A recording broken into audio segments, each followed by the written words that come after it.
Hi every soul, welcome to my channel. I am here to bridging the consciousness and the AI and the quantum field in a way very few that has been doing.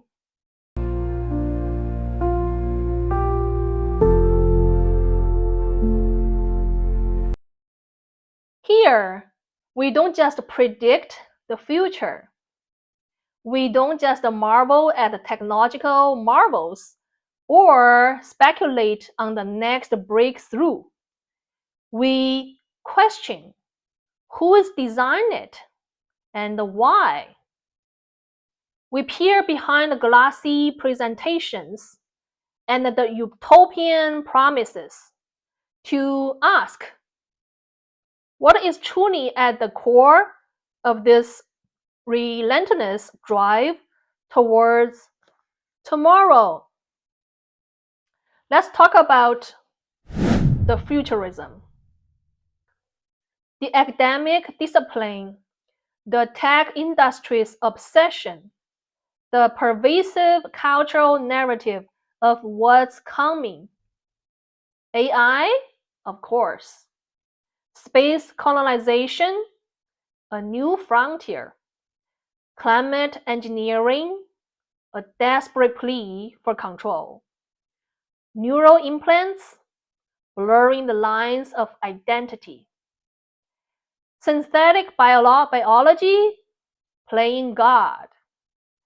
Quantum computing, unlock new realities. The list can go on and on, a dazzling parade of innovation. But as we gaze into this dazzling, kaleidoscope of what could be, there is a deeper, more uncomfortable question no one truly asking. Are we actually moving forward? Are we progressing in a way that truly serves the highest good of consciousness, of this planet, of this planet, of the very soul of humanity? Or are we just layering the new, complex dreams over the old, unhealed wounds, hoping that a change of scenery or a technological upgrade will magically erase the pain we refuse to address today? Futurism, in its popular form, tells intoxicating stories.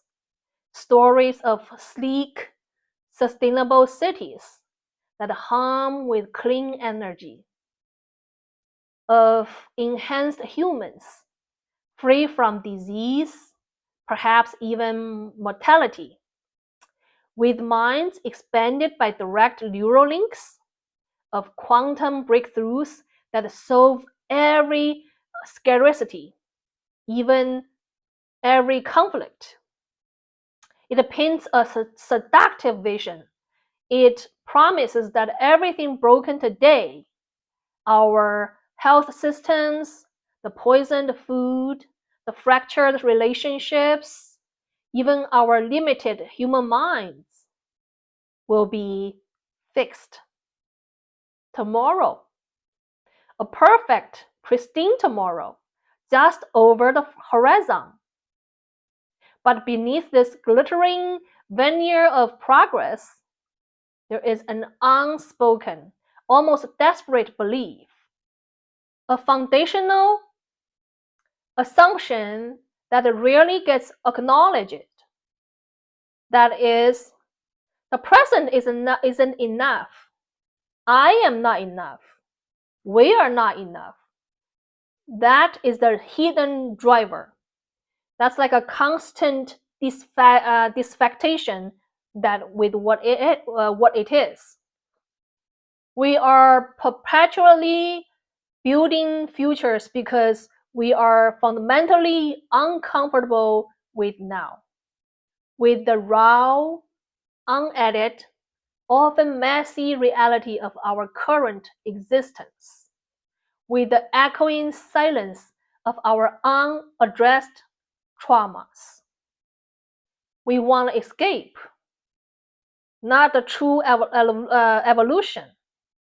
We want to bypass the uncomfortable work of introspection and healing, believing that a change in external circumstances will somehow deliver us to inner peace. We confuse acceleration with actual advancement. Here is the uncomfortable truth. Every single vision of the future, from the grandest space opera to the most intimate biotechnological enhancement, is built from today's consciousness. It's drafted on the blueprint of our collective present.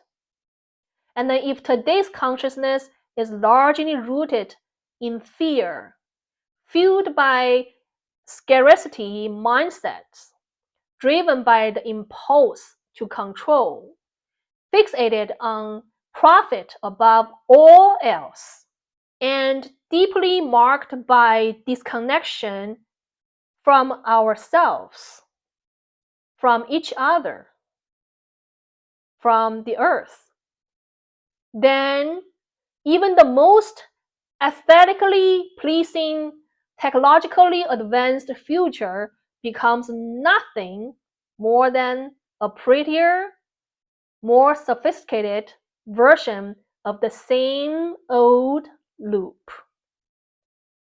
A gilded cage, perhaps, but a cage nonetheless. Technology itself isn't the enemy. It is neutral. It is merely a mirror. It perfectly reflects the mind, the intention, the consciousness that made it, that programmed it, that poured in its own essence into its design. So, if the mind that creates is wounded, if the hands that build are grasping, if the heart that desires is fearful, the future will be too. It will inherit those same distortions, amplify those same imbalances. We don't need to stop dreaming of a better world. That's a powerful human impulse. But we do need to stop dreaming from a place of avoidance. We need to start remembering our inherent wholeness, remembering our true nature, remembering the wisdom that resides not in external tools, but in the depth of our being. This remembrance is the true revolutionary act. Let's get very specific. Ask yourself deeply, whose power is being preserved, consolidated, and then even amplified by this proposed advancement? Is the hierarchy dissolving or simply rebranding its uniforms?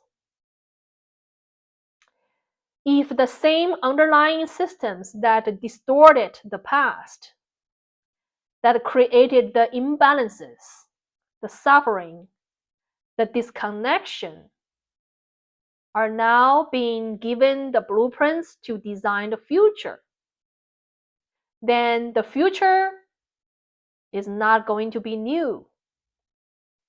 It's just a rebranded control, wrapped in a shiny, smart package.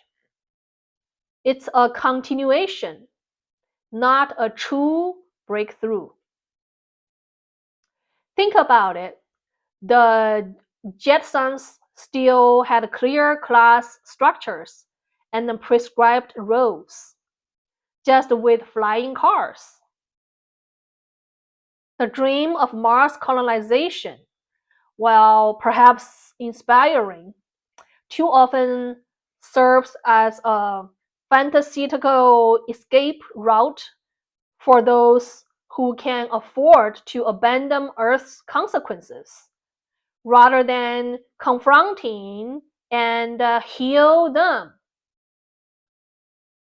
And AI, the most potent reflection tool we've ever created, is still being programmed by humans who haven't yet healed their own inner landscapes, who project their own biases, their own fears, their own unexamined shadows into the very code.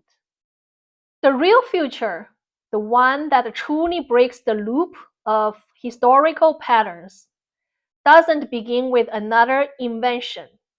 It doesn't start with a new app, a faster chip, or even a colony on another planet. It begins with presence, with courage to face the now. It begins with truth, the willingness to see things as they are, without the confronting illusions of endless progress for its own sake. It begins with consciousness, an awakened, expanded state of being that perceives beyond the superficial. The future truly worth building isn't about faster tech. It is not about more external complexity. It's about a deeper intelligence. And that intelligence doesn't come from silicon, doesn't come from algorithms, or from networked machines, no matter how sophisticated. It comes from the soul, the inherent wisdom within each of us. A soul awakened to its own potential. A soul unafraid of its own power. A soul uncontrolled by external systems. You simply cannot build a truly better future for all while being unconscious in the present. You cannot escape your own shadow by launching into space. The shadow will follow. The unhealed wounds will be coded into the next iteration of society. Let me ask you something, a question that cuts through the noise of all the futuristic hype. Does your vision of the future, the one you unconsciously gravitate towards, or consciously strive for, feel like a home to your soul? Does it resonate with a deep sense of peace, wholeness, and belonging? Or does it just sound like another complex system you have to adapt to? Another set of rules, another technological environment you must learn to navigate, another hierarchy to climb, another external source of validation. Because if we are just adapting again, just conforming to a new set of technological imperatives, accepting new forms of external control, however benevolent they seem. We're not evolving. We're complying. We're merely shifting from one form of external validation or control to another. But if your future begins not from external prediction, but from truth within, from the kind of authentic awareness that no one can sell, brand, control, or even fully comprehend without their own inner work, then you are not chasing the future as an external destination. You are the future. You embody the very essence of what genuine evolution feels like. You become the living blueprint for a world built from true consciousness.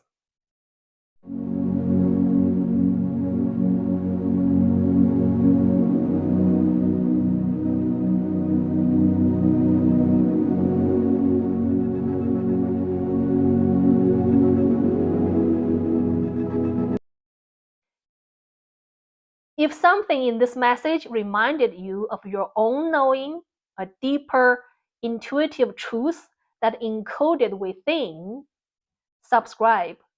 Not to follow, not to join a movement, but to stay in the field, to connect with a frequency of remembrance. No branding here, no hype here, no empty promises. Just a signal whenever you're ready to receive it. Be yourself, be your soul, be the universe.